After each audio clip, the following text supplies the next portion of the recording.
utile pour les autres, on se sent utile pour l'entreprise.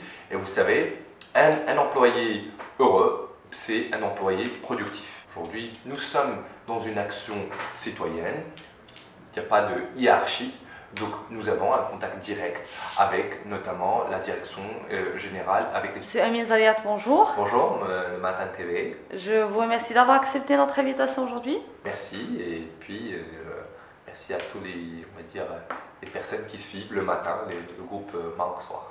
Donc aujourd'hui, vous allez nous parler de l'engagement citoyen. Effectivement, donc, je vais parler de l'engagement citoyen au sein des entreprises et comment, on va dire, les entreprises peuvent encourager leurs collaborateurs à s'engager d'une manière active auprès des communautés. Avant d'aller beaucoup plus en détail, pourriez-vous nous expliquer comment l'engagement citoyen des collaborateurs influence-t-il la vie en entreprise? Alors, donc déjà, on le sait, donc aujourd'hui, il y a des entreprises qui se disent, voilà, on est citoyennement responsables, on développe, on va dire, ce qu'on appelle la RSE, la responsabilité sociale d'entreprise. C'est quelque chose de très fondamental et que c'est devenu aussi un avantage compétitif pour les entreprises. Et parmi les 10 piliers, on va dire, de l'enseignement, on va dire, de cette, on va dire, de l'engagement citoyen chez les collaborateurs, qu'est-ce que ça développe? Ça développe d'abord un bon relationnel avec les supérieurs, avec la direction. Aujourd'hui, nous sommes dans une action citoyenne, il n'y a pas de hiérarchie, donc nous avons un contact direct avec notamment la direction générale, avec les supérieurs. Il y a aussi l'aspect, on va dire, du bonheur, de l'utilité. On se sent utile pour les autres, on se sent utile pour l'entreprise. Et vous savez, un employé heureux, c'est un employé productif. Il y a aussi, on va dire, l'alignement avec les valeurs d'entreprise. Aujourd'hui, si une entreprise communique sur certaines valeurs, notamment les salariés ou les collaborateurs doivent être alignés avec les valeurs d'entreprise. Et on ne peut pas recruter, on va dire, quelqu'un, c'est-à-dire dès le demain, il sera aligné avec les valeurs d'entreprise. C'est quelque chose qui se travaille. Ça se travaille via, on va dire, le travail en interne au sein de l'entreprise, mais aussi à travers ses actions et à travers une politique RSE, une politique d'engagement citoyen auprès des communautés, mais auprès, on va dire, de la population de manière générale. Quels sont les soft skills qu'on peut acquérir et développer à travers cette démarche? Effectivement, aujourd'hui, on parle beaucoup des hard skills et des soft skills. Les entreprises favorisent beaucoup les soft skills, le sens de l'humour, l'empathie, le fait de négocier, de collaborer avec tout le monde, on va dire top management, middle management, bad management, etc. Et aujourd'hui, à travers, on va dire, ce travail d'engagement civique, ce travail d'engagement citoyen, on commence à travailler avec tout le monde. On développe d'abord le teamwork, travailler avec des collègues qui ne sont pas dans le même département. Donc on communique avec eux, on travaille avec eux. Donc on développe cette notion de teamwork. Il y a aussi la relation d'entretenir, en fait le fait d'entretenir une relation professionnelle. Des fois dans le travail, c'est-à-dire on est en entreprise, on est au bureau, des fois c'est difficile de passer un message à une autre personne qui ne fait pas partie de mon département, sachant que j'ai besoin de travailler avec elle.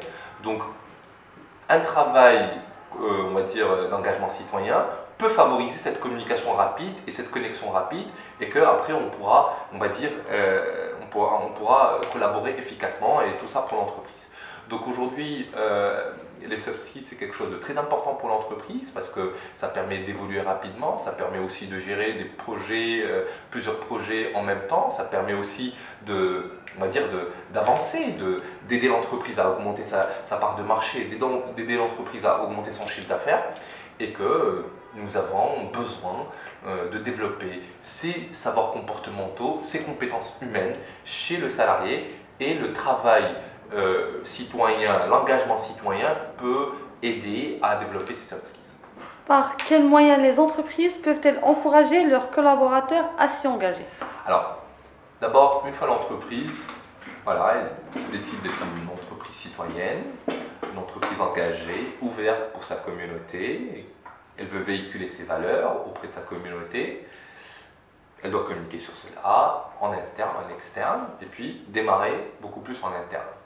Mobiliser les collaborateurs, susciter l'intérêt, expliquer un peu la démarche citoyenne de l'entreprise, comment elle veut agir auprès de sa communauté. Ça peut être via des petits forums en interne, ça peut être via des one-to-one sessions, ça peut être aussi via des communications en interne. Et une fois, on va dire, on cerne un peu comment on peut agir auprès de notre communauté, là on peut dénicher un peu les collaborateurs qui ont des compétences humaines, qui ont des compétences au-delà, je sais faire le plan marketing, je sais développer une stratégie financière, etc. J'essaie un peu de voir, de potentialiser beaucoup plus mes collaborateurs et voir un peu ce qu'ils font. Par exemple, je suis un salarié chez une entreprise, je suis un joueur de basket, je sais jouer au basket parce que j'ai fait ça un peu avant dans des clubs, dans une équipe nationale, etc. Il y a une école à côté, une école publique où justement ils n'ont pas le sport, etc. Ben nous, une dizaine de sportifs au sein de l'entreprise, on peut partir par exemple une fois par semaine animer une séance de sport pour ces jeunes. Donc ça, c'est, on va dire, un début. Après, on peut s'associer à des associations professionnelles. Aujourd'hui, il y a des associations comme Injazen Marley, comme Enactus, comme l'association Tibu Maroc qui promeut le basket, qui utilise ce sport comme un moyen d'éducation, de cohésion sociale et de développement humain.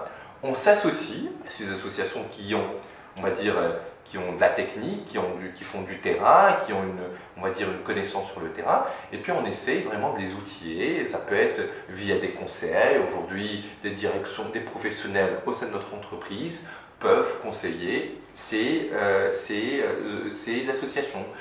Aujourd'hui, des compétences au sein de l'entreprise peuvent faire du terrain avec ces associations. Y a-t-il des critères à retenir dans le choix de l'activité citoyenne? Alors, les critères à retenir, donc, ça dépend de l'activité de l'entreprise d'abord, ça dépend des axes de la responsabilité sociale sur lesquels l'entreprise s'engage. Et on a des entreprises qui s'engagent sur la sécurité routière, donc elles font des activités, par exemple, faire un tour dans des écoles et expliquer un peu c'est quoi, comment traverser la rue, comment se comporter dans la rue, etc. Il y a des entreprises qui s'impliquent dans l'environnement, donc ils expliquent un peu comment aujourd'hui on peut protéger l'environnement dans les écoles, dans les universités, etc., etc. Il y a des entreprises aussi qui s'impliquent dans l'entrepreneuriat, encourager l'entrepreneuriat social. Donc ça dépend, on va dire, de l'activité d'entreprise, mais aussi des axes, on va dire, des actes de responsabilité sociale de l'entreprise. Et puis, des fois, ça dépend, on va dire, de la maison mère. Parce que des fois, nous sommes une multinationale, nous avons des axes qui sont prédéfinis, il y a une politique qui est déjà mise en place. Ben, on suit un peu ce que fait l'entreprise mère, on suit un peu les best practices qui se font un peu au-delà du Maroc, etc. Et on essaie d'appliquer ça au niveau régional, au niveau national, au niveau local, et on essaie de l'appliquer. Mes conseils, je vais les dédier aux jeunes qui sont dans des écoles universitaires, dans des écoles supérieures et qui sont, on va dire, en train de se préparer pour le monde du travail. Il faut savoir qu'aujourd'hui, les études, marketing, finance, etc., on trouve un peu des fois les mêmes matières dans les écoles. Des fois, on trouve même les mêmes professeurs, et puis l'ensemble des lauréats passe un peu le même parcours, un parcours de bac, bachelor, master, etc. Et qu'aujourd'hui, le challenge de chacun, c'est comment se distinguer, comment sortir du lot. Et pour se distinguer, sortir du lot, le recruteur ou le chef d'entreprise, il prend en considération les skills, les compétences. Les hard skills, c'est tout ce que vous apprenez en cours, et les soft skills, c'est quelque chose que vous n'apprenez pas en cours, mais en dehors de la classe. Par exemple, quand vous êtes en activité de bénévolat, par exemple chez Enactus, dans une activité où vous engagez d'une manière citoyenne, d'aider les gens, etc. Là, vous apprenez des soft skills, comment gérer un projet, comment gérer une équipe, comment faire un budget, comment lever des fonds, etc. etc. Et ça, c'est vraiment un complément de formation, parce que raconter ça pendant l'entretien chez un recruteur, etc., vous pouvez vous distinguer en montrant un peu ce que vous avez fait, comment vous avez géré une équipe, comment vous avez, on va dire, financé un projet qui a commencé de zéro, comment aussi vous avez créé un impact. Et ça intéresse beaucoup les entreprises qui sont citoyennes et qui veulent aussi développer leur part de marché, mais aussi aider leur communauté à grandir.